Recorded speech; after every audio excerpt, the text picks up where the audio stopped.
ሚኒመም ስታንዳርድ የሚለውና ኳሊቲን ካላምታታ ነው ግልጽ ይሆናል ማለት ነው። ይሄ ነው እንትኑ። ወደኛ ስንመጣ በዋናነት ተቋማዊነትን ነው የምንመዝነው። አሁን ሊደርሺፕ በሁሉም ተቋም አመራር የምንለው። ስለዚህ እዛ ላይ በዋናነት ማውጣት የምንፈልገው ስትራቴጂክ በሆኑ ጉዳዮች ላይ ነው ወይ ሊደርሺፑ ጊዜውን እያጠፋ ያለው ነው ወይስ ዴይሊ እሳት በማጥፋት ሂደት ውስጥ ነው ተጠምዶ ያለው የሚለው ነገር እናደርጋለን። እሳት ማጥፋት ላይ ሁል ጊዜ ጊዜያችን የምናባክን ከሆነ ተቋማዊ ሊሆን አይችልም።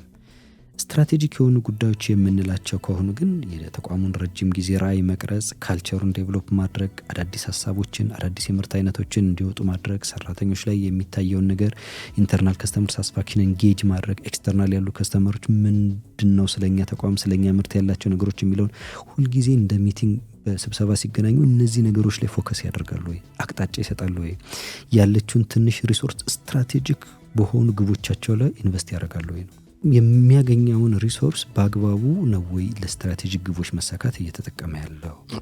እነዚህን ነገሮች ነው የምንመረምረው።